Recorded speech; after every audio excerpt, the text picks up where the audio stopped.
Hi dear students, welcome to my YouTube channel. आज मैं आप लोगों के लिए लेकर आया हूं छत्तीसगढ़ माध्यमिक शिक्षा मंडल रायपुर द्वारा जारी कक्षा 12वीं विषय भौतिकी माह नवंबर असाइनमेंट 4 का सलूशन। तो देखिए, इसमें क्वेश्चन फर्स्ट पूछा गया है, प्रत्यावर्ती धारा के श्रेणी परिपथ में एक प्रेरकत्व संधारित्र व प्रतिरोध के सिरों पर विभवांतर क्रमशः 23 वोल्ट, 8 वोल्ट व 20 वोल्ट प्राप्त हुए हैं।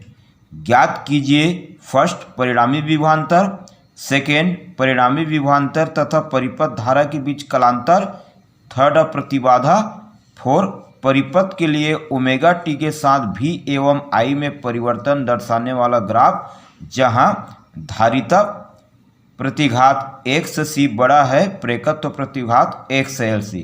तो ये 4 नंबर का क्वेश्चन।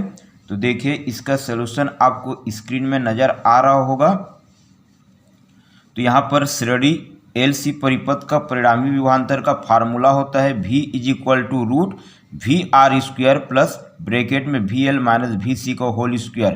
तो इसका वैल्यू दिया है VR का 20 स्क्वायर प्लस VL का वैल्यू 23 माइनस VC का वैल्यू 8 स्क्वायर। तो इसको सॉल्व करेंगे तो अपने को परिणामी विभवांतर V = 25 वोल्ट प्राप्त होता है। इसी प्रकार से सेकेंड LCR परिपथ में परिणामी विभवांतर तथा परिपथ के धारा के बीच कलांतर tan phi का फार्मूला प्राप्त होता है। tan phi = VL minus VC अपान VR। तो tan phi = वैल्यू रखेंगे तो 23 माइनस 8 अपान 20 सॉल्व करेंगे तो 3/4। तो कलांतर phi = tan इनवर्स 3/4 या फिर कलांतर phi = 36.9 डिग्री। थर्ड प्रतिबाधा आरेख। तो देखिए, स्क्रीन में आपको बताया गया है आरेख। आप स्क्रीनशॉट लेके आसानी से अपने असाइनमेंट कॉपी में लिख सकते हैं। उसी प्रकार फोर्थ जो है ग्राफ प्रदर्शित है, असाइनमेंट कॉपी में आप लिख सकते हैं।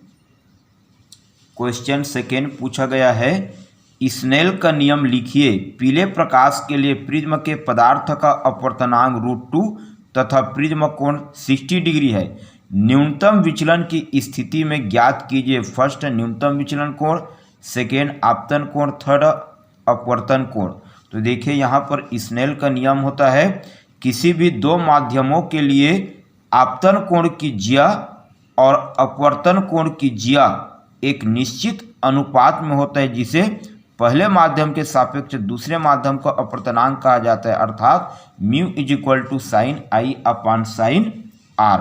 तो यहाँ पर सलूशन दिए हुए क्वेश्चन का होगा, पीले प्रकाश का अपवर्तनांक μI = √2।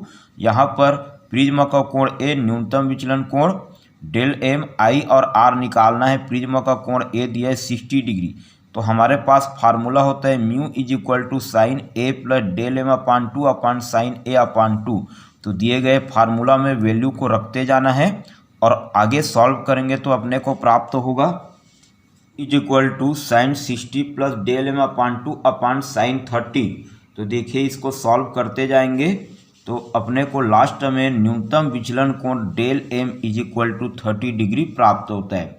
इसी प्रकार से सेकेंड हम लोग आपतन कोण I निकालेंगे। तो आपतन कोण I का फार्मूला होता है A plus del M upon 2। तो I = A का वैल्यू 60 प्लस डेल M का वैल्यू 30 अपान 2। तो यहाँ पर सॉल्व करेंगे तो आपतन कोण I = 45 डिग्री प्राप्त होता है। इसी प्रकार से अपवर्तन कोण R = A अपान 2 होता है। तो प्रिज्म का कोण A का वैल्यू दिया है 60 डिग्री और इसको रखेंगे तो अपवर्तन कोण R = 60 अपान 2 यानी अपवर्तन कोण R का वैल्यू 30 डिग्री प्राप्त होगा। क्वेश्चन थर्ड, प्रकाशिक यंत्र की विभेदन क्षमता को समझाइए। दूरदर्शी की विभेदन क्षमता कैसे बढ़ा सकते हैं? एक तारे से 6000 एंगस्ट्रॉम तरंग दैर्ध्य का प्रकाश आ रहा है।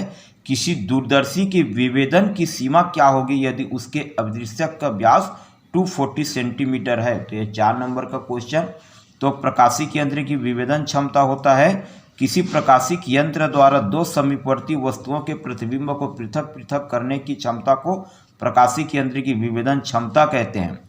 दूरदर्शी की विभेदन क्षमता को किस प्रकार बढ़ाया जा सकता है? अभिदृश्यक का द्वारक बढ़ाने पर दूरदर्शी की विभेदन क्षमता बढ़ जाती है।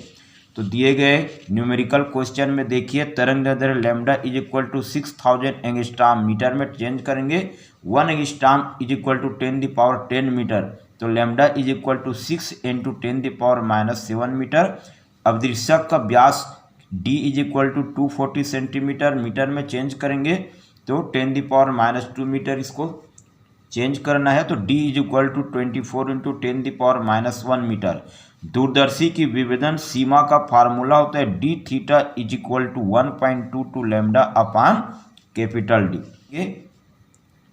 दिए गए वैल्यू को रखते जाएंगे तो देखिए यहाँ पर d theta is equal to 1.22 × 6 × 10⁻7 upon 24 × 10⁻1, तो लास्ट में d थीटा का वैल्यू प्राप्त होता है 3.05 × 10⁻7 रेडियन। क्वेश्चन 4a, मानव चिकित्सा में प्रयुक्त होने वाले दो विद्युत चुम्बकीय तरंगों के नाम लिखिए। इन दोनों तरंगों में से किसकी आवृत्ति अधिक होती है? b, निम्नलिखित तरंग दैर्ध्य विद्युत चुम्बकीय वर्णक्रम के किन क्षेत्रों में पड़ती है? First 1 micron, second 6563 angstrom, third 820 angstrom और फोर्थ 1 एंगस्ट्रॉम। तो उत्तर फर्स्ट ए होगा। मानव चिकित्सा में प्रयुक्त होने वाले दो विद्युत चुम्बकीय तरंगों के नाम है एक्स किरण। फर्स्ट एक्स किरण जिसकी आवृत्ति लगभग 3 × 10⁻16 हर्ज से 3 × 10⁻21 हर्ज तक होता है।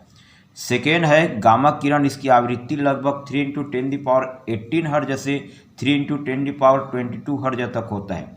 तो इन दोनों तरंगों में से गामा किरण की आवृत्ति अधिक होता है।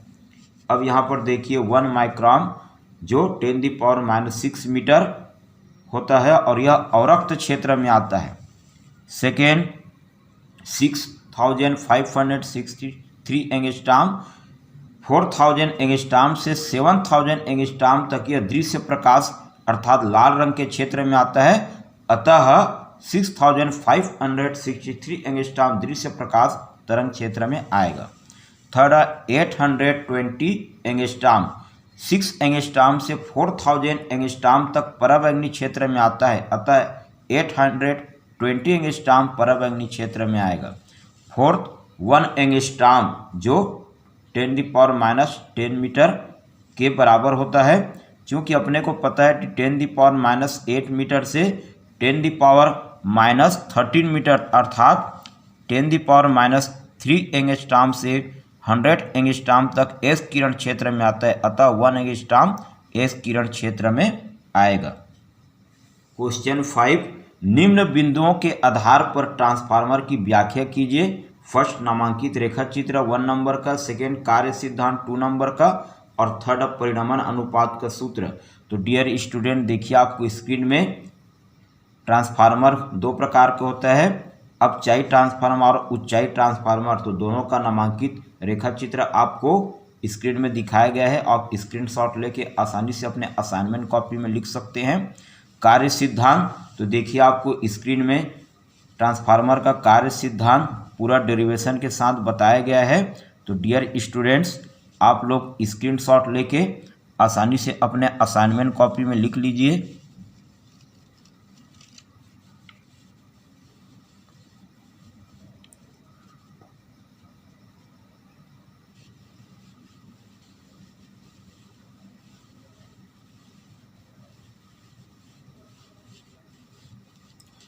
थर्ड पूछा गया है परिणामन अनुपात। तो द्वितीयक कुंडली में फेरों की संख्या और प्राथमिक कुंडली में फेरों की संख्या के अनुपात को ट्रांसफार्मर का परिणामन अनुपात कहते हैं और इसे R से दर्शाते हैं। तो परिणामन अनुपात R बराबर हो जाएगा द्वितीयक कुंडली में फेरों की संख्या अपान प्राथमिक कुंडली में फेरों की संख्या, अर्थात परिणामन अनुपात R बराबर NS अपान NP। तो डियर स्टूडेंट इस प्रकार से दिए गए 5 क्वेश्चन का सॉल्यूशन आपको स्क्रीन में अच्छे से बता दिया गया है। तो आप स्क्रीनशॉट लेके आसानी से अपने असाइनमेंट कॉपी में लिख सकते हैं और फुल मार्क्स प्राप्त कर सकते हैं। तो डियर स्टूडेंट, इसी प्रकार से फिजिक्स के और भी नॉलेज के लिए मेरे यूट्यूब चैनल पर बने रहिए और चैनल को सब्सक्राइब कर लीजिए। Thank you.